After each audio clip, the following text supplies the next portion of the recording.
Good morning, student. Now, continue point of basic principle of the name of compound, the principles of organic chemistry. Basic principle. या ठिकाणी चॅप्टरचं नाव मागच्या वेळेस दिलेलं आहे basic principle of organic chemistry. Basic principle of organic chemistry त्याच्यामध्ये आपण मागं पाहिलेले आहेत त्या points. So continue point of the functional group in organic chemistry. Name of the family of functional group या ठिकाणी दिलेले आहे name of the family. Name of the family of functional group. आणि पुढच्या साईडला दिलेलं आहे structure of the functional group. हे काय आहे structure of the functional group. आणि त्यानंतर दुसरं आहे एक्झाम्पल. त्यानंतर एक्झाम्पल. आता या ठिकाणी आपल्याला नेम ऑफ द फॅमिली दिली जाईल, त्याचं फंक्शनल ग्रुप तुम्हाला सांगायचे आणि एक्झाम्पल सुद्धा परीक्षेमध्ये द्यावं लागेल. तर सुरुवातीला एक्झाम्पल घेऊ आपण हॅलाइडचे. या ठिकाणी हॅलाइडचं एक्झाम्पल घेतलंय काय हॅलोजन आहे. हॅलोजन एक्स, त्याचं स्ट्रक्चर काय एक्स. हॅलाइड किंवा हॅलोजन म्हणल्यानंतर त्याचं स्ट्रक्चर काय होईल एक्स. आणि x is replaced by chlorine, bromine आणि आयोडीन. मग एक्स रिप्लेस केल्यानंतर हॅलाइडमध्ये जर रूपांतर करायचं तर आपल्याला एक्झाम्पलमध्ये काय द्यावं लागेल CH3Br. हा जो CH3Br आहे हा CH3Br काय हा methyl bromide. Methyl bromide example काय मिथिल ब्रोमाइड. त्यानंतर सायनाइडचं एक्झाम्पल घेतो. Cyanide name of functional group कोणता आहे सायनाइड आहे. त्याचं स्ट्रक्चर काय आहे C�ट्रिपल-बॉन्ड-N. त्यानंतर एक्झाम्पल CH3Cl मिथिल सायनाइड. याचं नाव काय होईल मिथिल सायनाइड. Methyl cyanide. त्यानंतर आयसोसायनाइड N∆O N∆O CH3NO नायट्रोमिथेन म्हणता येईल त्याला. त्यानंतर अल्कोहोल आहे OH ग्रुप. अल्कोहोलचा नेम ऑफ फंक्शनल ग्रुप आणि त्याचं स्ट्रक्चर काय OH. म्हणजे परीक्षेत तुम्हाला नेम ऑफ फंक्शनल ग्रुप दिलं जाईल, त्याचं काय करायचं स्ट्रक्चर सांगायचं. स्ट्रक्चर काय अल्कोहोलचं OH. मग एक्झाम्पल कुठलंही घ्या, इथिल घ्या, मिथिल घ्या. आपण इथे इथिल घेतलंय मिथिल अल्कोहोल. त्यानंतर फिनॉलचं सांगता येईल फिनॉल AROH. म्हणजे कुठलीही एक कमीत कमी बेन्झीन रिंग असेल आणि त्याच्यावर काय असेल OH ग्रुप असेल, असं सुद्धा तुम्ही दाखवलं तरी चालतं. So this is a phenol.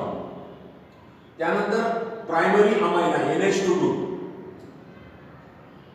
Structure काय NH2 group. Example CH3NH2 methyl amine. त्यानंतर सेकंडरी अमाइन NH आणि N.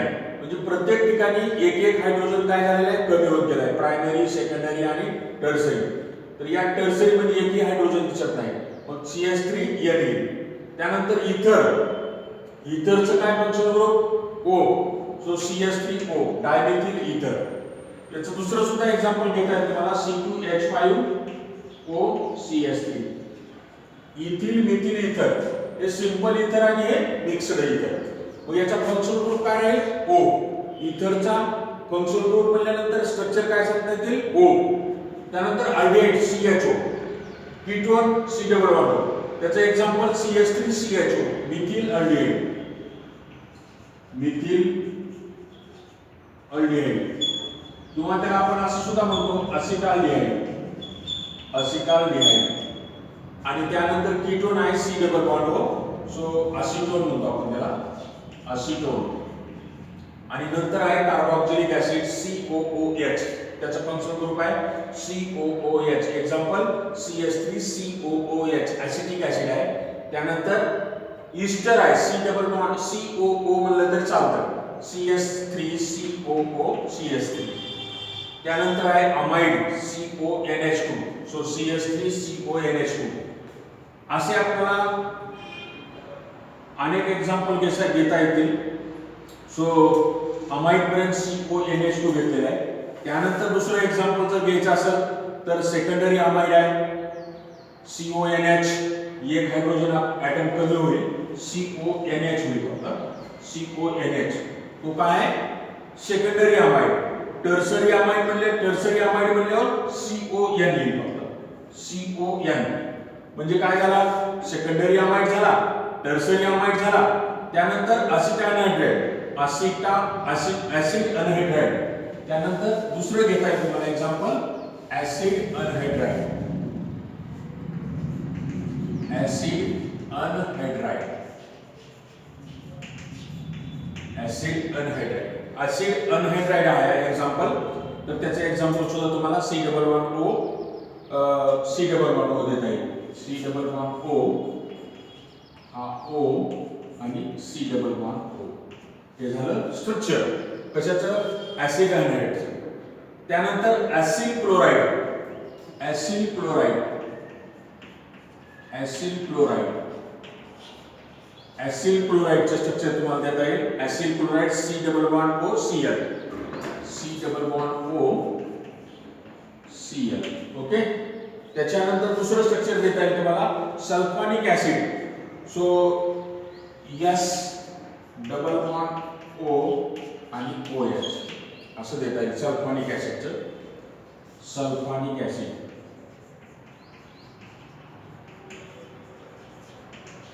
S_OOH असं देता येईल. त्यानंतर अल्काइन आहे C=Cl. So C=C alkyne. तर असे आपल्याला काय देता येतील, फंक्शनल ग्रुप देता येतील. एक नेम ऑफ फॅमिलीमध्ये काय फंक्शनल ग्रुप दिले जाईल त्याचं काय करायचं तुम्ही स्ट्रक्चर सांगायचं. तर असे वेगवेगळे तुम्हाला काय देतील नेम ऑफ फॅमिलीमध्ये एखादा कुठलाही असेल, हॅलाइड असेल त्याचं X आहे, सायनाइड असेल CN आहे, isocyanide N double bond C, nitro compound NO2 म्हणलं तरी चालेल, अल्कोहोलचं OH, फिनॉलचं एक बेंझिन रिंग त्याच्यावर OH किंवा AROH असं सुद्धा म्हणतो. Primary amine NH2, secondary amine NH, tertiary amine N. Ether फक्त ऑक्सिजन म्हणलं तरी चालतं, aldehyde CHO, ketone C=O, carboxylic acid COOH, ester COO म्हणलं तर चालतं, अमाइड CONH2. आता त्याच्यामध्ये सेकंडरी अमाइड CONH आणि टर्सरी अमाइड CO फक्त या. आणि ऍसिड अनहायड्राइड दिलेला आहे तुम्हाला, ऍसिड अनहायड्राइड C=O आणि acid chloride COCl, sulphonic acid S=O आणि हा OH आणि अल्काइन C=C. तर असे आपल्याला वेगवेगळे एक्झाम्पल देता येईल जेणेकरून आपल्याला फंक्शनल ग्रुप दिला जाईल आणि त्याच्यावरून काय सांगायचे तुम्ही स्ट्रक्चर सांगायचे. एक्झाम्पल सुद्धा सांगितलं तरी चालतं. तर अशावरून आपल्याला फंक्शनल ग्रुप दिल्यानंतर त्याचं फॅमिली दिली जाईल आणि त्याच्यावरून तुम्हाला फंक्शनल ग्रुप काढायचे. तर प्रायमरी कार्बन ॲटम जर याची डेफिनेशन विचारलं, सो 1 डिग्री कार्बन ॲटम सुद्धा म्हणतो आपण. So this 1 degree carbon is bounded to only one other carbon. For example both of the carbon is CH3. Secondary carbon किंवा 2 degree carbon म्हणतो. So this is bounded to other carbon atom, दुसऱ्या 2 कार्बनने जोडलेला असेल त्याला काय म्हणायचं, middle carbon. So that is a secondary carbon. आणि टर्सरी कार्बन 3 डिग्री कार्बन म्हणतो. Now it is bounded to 3 other carbon atom is called as tertiary carbon. आणि quaternary carbon म्हणलं, so this quaternary carbon, so that is a 4 degree carbon. Now it is bounded to 4 other carbon atom is called as a primary carbon, secondary carbon, tertiary carbon आणि quaternary carbon.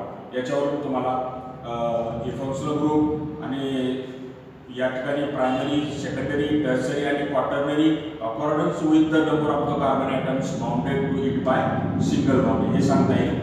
तर या ठिकाणी आज आपण थांबू आणि उद्याच्या पिरियडमध्ये आपण काय पाहू, IUPAC.